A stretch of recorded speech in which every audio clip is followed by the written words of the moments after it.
In the early morning hours of February 12, 1962, police respond to a call at 2282 El Contento Drive in the Hollywood Hills.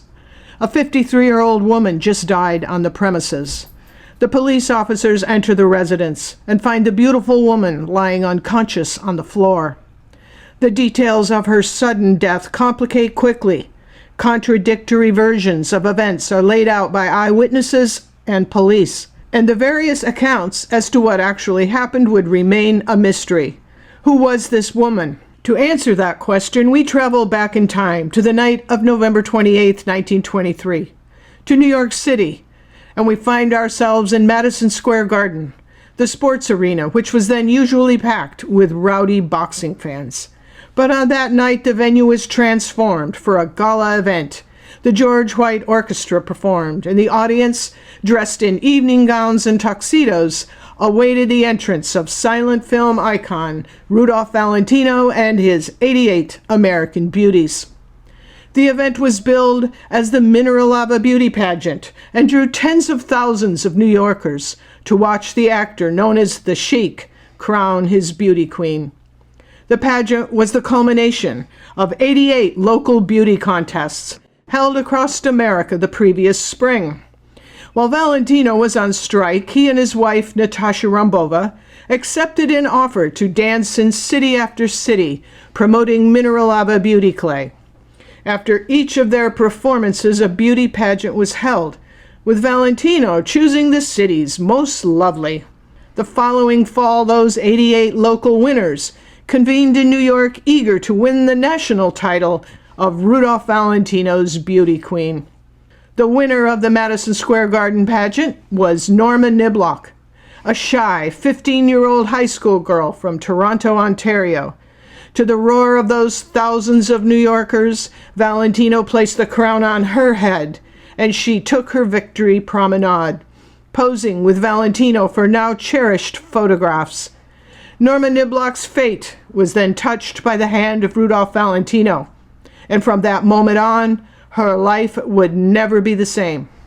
Over the course of the past year, I interviewed Norma Niblock's two children, Sally and Roger, and wrote her first and authorized biography, faithfully recounted to their detailed memories.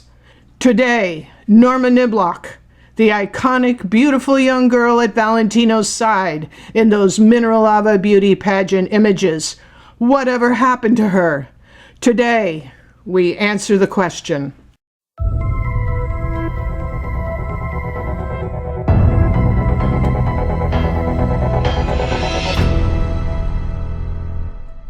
Ciao, I am Renato Floris, the very proud publisher and author of our books on Rudolph Valentino and Natasha Rambova. I'm here today with Evelyn to talk about her new book, the biography of Norma Niblock. Ciao, Evelyn. Ciao, Renato. It's great to be here. I think it's fairly obvious how very excited I am to present this book, and I'm honored to be able to share Norma's incredible story. Tell us how this book came about. It was just over a year ago when I began to organize this very podcast, a podcast on Norma Niblock. A friend who wishes to remain anonymous suggested I see if Norma had family that I could interview. It was not long into our discussion that they sent me the phone number of Norma's son, Roger, and I made the call. Roger was enthusiastic and happy to talk to me and ready to tell his mother's story. He gave me the phone number of his sister, Sally, and so it began. Over the course of the next year, I conducted interviews, did my own research from their direction, and began to write Norma's story. They shared their archive of photographs with me as well as documents and personal insight. Now, as you know, Renato, I was thrilled.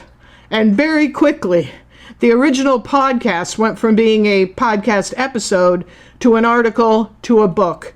What a rich and intriguing story it became. I felt and still feel so honored to be able to interview these two remarkable people. Roger was born in 1930 and Sally in 1932. I could not have imagined two people sharper on the topic of Norma Niblock than her two very intelligent children.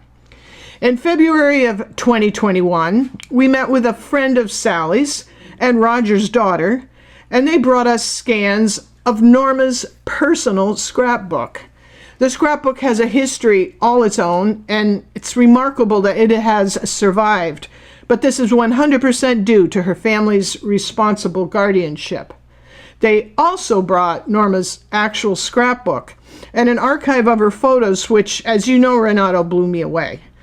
Norma inscribed her scrapbook on page 1 on January 1st, 1924, and what a source it is.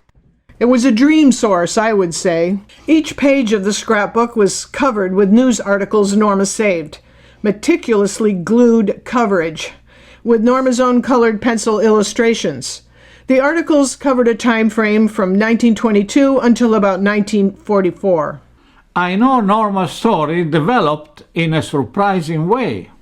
It sure did. There were so many twists and turns. Norma's life indeed changed drastically after the Madison Square Garden pageant. She was initially internationally famous, receiving thousands of fan letters, and some of those are included in the book, with translations you made. Thank you, Renato. Some of the letters were sent from Italians, some were in French, and for a teenager, this was, of course, somewhat overwhelming. The logistics of her winning the pageant are fascinating and tell the story of her life in the spotlight, but I'm not going to spoil the story. So Norma's mother, Mabel, assumes a dominating role in the story after the Madison Square Garden win. Norma returned to Toronto after the win, then under contract to Scott's Preparations Incorporated, the makers of Mineral Lava Beauty Clay. I learned a great deal of new information about the product, the branding of it, and the fallout from some of the unfortunate advertising. But we're going to do a new podcast on that very soon. Maybe you can tell us something about that beauty pageant in Toronto. I will, by reading a short article on the event, which is included in Norma's scrapbook, and I quote, 40 beautiful young women drawn up in a row. 40 young women in the pick of their most gorgeous wardrobes, turquoise and green, daffodil and crimson, orange and sapphire, sequins like dew on the lawn in sunshine, glittering bandeau, trailing panels. Not a head among the 40 hadn't been fashioned into shining waves, not an ankle that wasn't shod in silk. At a single stroke, 37 contestants were eliminated. It was a holocaust of beauty. There were only 3 left, and in a moment there were only 2. They were both brunettes. They both wore brown. They both walked with an elated gait. They both had profiles that would adorn the covers of their favorite pictorials. One was French. Fidelia Latourelle was her charming name, and she walked with rhythm and grace, la vraie Parisienne. The other was a vivid chic schoolgirl. Her name was Norma Niblock. Her age was 15, and she was so distracting at 15 that imagination fails utterly to picture her at 20. Norma Niblock won. A roar of applause went up from 5,000 throats. Norma Niblock, who was 15 years of age and who only yesterday was conjugating irregular French verbs in the first form of the high school. The hand of Rudolph Valentino touched her destiny, and now she's headed for fame and fortune, a rosy-cheeked apple plucked forever from the tree of knowledge." End quote. I think Norma's story, Renato, brings to light the perils of young women entering those contests. I feel after researching and hearing Norma's story that women were exploited in a great way. I think nowhere is this more obvious than in the booklet published by the manufacturers of the Mineral Lava Beauty Clay, which was published to entice these young girls into joining the local beauty competitions. Norma included her copy of the booklet in her archive, and I included some of it in the book, some of the images. For me, this was upsetting to read because I knew the reality of what happened to Norma and feel the booklet was wildly false advertising. As it turned out, I allege it was a scam. which left many of these young women, Norma included, sacrificing a great deal in their lives in the hopes of fame and fortune. I will read a few excerpts from the booklet to make my point from the promotional program titled Conditions Covering the Valentino Beauty Contest. And I quote, "The main object of this nationwide beauty contest is to select the handsomest girl in America, who may be the leading woman in Rudolph Valentino's next motion picture.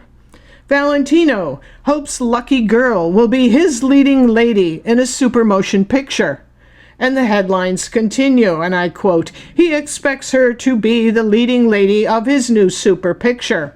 The others will be personally recommended for employment by Mr. Valentino himself to leading motion picture firms so that they may be practically certain of film positions." End quote. I want to add here, Renato, that when I first wrote about all of this some 2 decades ago in my Valentino biography, Affairs Valentino, I referenced the behind-the-scenes stories of the Mineral Lava event from Valentino's manager's 1975 memoir, which I discovered, which you published, titled The S. George Ullman Memoir. But in regards to the Mineral Lava clay, I then had limited sources and references and erroneously referenced the manufacturer and sponsor of the event as being Richard Hudnut, the stepfather of Natasha Rambova. I sourced this to what I then believed to be a legitimate Valentino website, which was then and still is run by Donna Hill. Under a piece titled Rudolph Valentino Daydreams by Donna Hill, I found the following, and I quote, "Those exhibitions were sponsored by Hudnut Cosmetics to not only promote their Mineral Lava products, but to promote a beauty contest in which Valentino would select a contestant from each city visited." End quote. This is still credited as 1997 to 2000 by Donna Hill. I feel today I have more than corrected and clarified any missteps I made in the past on this, and corrected the Donna Hill mention attributing the Mineral Lava products to Richard Hudnut. The Mineral Lava line was manufactured by Scott's Preparations Incorporated. I will say that knowing Norma's story and having access to her personal archive has changed the history of the Mineral Lava clay story and the tour. Changed the entire perspective for me, again, and more about that in a next podcast. So, who was Norma? Norma was a wife, a mother, a grandmother. According to her children, she worked hard every day of her life. I found that to be true, and she was a strong woman and highly motivated. She was Canadian by birth, born in Calgary, Alberta, to a prominent family who earned their fortune developing the Canadian Pacific Railway. Her family was affluent, and her father and grandfather notable railroad dignitaries and pioneers. The Niblock family moved from Calgary to Toronto when Norma was 9 years old. They lived in an impressive residence with 8 bedrooms, a full staff of maids, a cook, a chauffeur who also acted as a butler. Norma was a world-traveled child, the family having traveled a great deal. In 1913, they took a European vacation to England, France, and Italy. One of the most interesting things I learned about Norma from her children was that she loved to drive and learned to drive when she was 12. Incredibly, at that age, she drove long distances, once from Toronto to New York City with the family chauffeur in the back seat. She was artistically gifted and wanted to be an actress. As a young woman, she performed in many school productions, designed costumes, and was consequently awarded a full scholarship to the Ontario School of Art. Of course, her beauty pageant win would impact her education profoundly. The book includes many incredible photos of her childhood and those high school productions. Yes, Norma's personal archive is astounding, and the book is very much photographically driven, because I wanted to include as many of her images as I could. I divided them into albums such as childhood, her win in New York, family photos, and more. Norma's daughter Sally says her mother had a friend who was a photographer, and this would account for some of the gorgeous images of her, especially taken in the 1930s. Photos of her professionally taken, her marriage with her babies, Norma's babies, who incredibly were both telling me her story at the time. What role did Valentino play in Norma's life after the crowning? I would say there was not a lot of follow-up from Rudolph Valentino. Did she have contact with him after Madison Square Garden? Yes, she did, on several occasions. Obviously, the Mineralava promise of a starring role in one of Valentino's movies was a starting point. Did she appear in one of his movies? This presents another twist in Norma's story, and I'm leaving the answer to that for the book. No spoiler there. Although Valentino did not play a big role in her life after Madison Square Garden, there was contact, and she considered him a friend. I'm going to share an excerpt from the book regarding one of her contacts with Valentino after the national pageant, and this takes place in March of 1925. I excerpt page 51, chapter 2, titled "The Girl Worthwhile," and I quote, "Families in upstate New York huddled around their radio sets, listening to the dulcet voice of a young woman being broadcast from the Rialto Theater in downtown Rochester, New York. A message from Miss Norma Niblock was featured on the evening program, with a response expected from Rudolph Valentino directly from Hollywood. Norma spoke to her public. Quote, "My dear friends of the radio audience, this evening I am extremely happy. One of my fondest hopes has been realized. Ever since my good fortune in winning first prize in the Rudolph Valentino Beauty Contest at Madison Square Garden, I've been at a loss to know exactly how I could adequately express my deep appreciation to the great American public for the many kindnesses extended to me. Therefore, having been accorded this wonderful privilege of speaking to so many places at the one time, I take this opportunity to thank you one and all for your very courteous reception. I know my studio friends on the Pacific Coast are listening in, also my Toronto friends. My best wishes to all, and good night, everyone." End quote. Exactly 45 minutes later, Rudolph Valentino's brief acknowledgement of Norma's message was broadcast from Hollywood. His endorsement of Norma's appearance in Rochester having been negotiated with the Rialto Theater by the Chesterfield Motion Picture Company, the distributor of a short film titled Rudolph Valentino and His 88 American Beauties. Rudolph Valentino's response was part of a promotion of the 15-minute film, an artful newsreel documentation of the Madison Square Garden pageant and Norma's win as captured by David O. Selznick. End quote. So Renato, the film she mentioned was produced by a young David O. Selznick, and by the end of 1924 and the beginning of 1925, it was being distributed as a short film to be shown before a full-length feature movie. In early 1925, the film was being nationally distributed by Chesterfield Motion Pictures. The details of this are presented in the book, but one local distributor in Buffalo, New York, Richard Fox, seized the opportunity to exploit Norma's Valentino branding. He organized a fashion review as promotion of the 88 American Beauties film. For a little while, as a 17-year-old, Norma promoted the film 88 American Beauties, along with other contestant winners, mostly from upstate New York, who joined Norma in a staged fashion review before the Selznick film was shown in local theaters. She would open with her review in Niagara Falls, modeling clothing from a local department store. Again, more about that tour in the book. Do you think the win in Madison Square Garden impacted her life in a good or a bad way? It is hard to say because it was a fated journey for her, I think. She made the best out of her life. I can say that. In August of 1926, her mother was asked that same question. And I reference the book again, and I quote, "When asked about their future plans, Mabel said it would have been better if Norma never won the prize, and lamented how some of the runners-up in the pageant went on to have lucrative jobs offered to them, as well as roles in movies.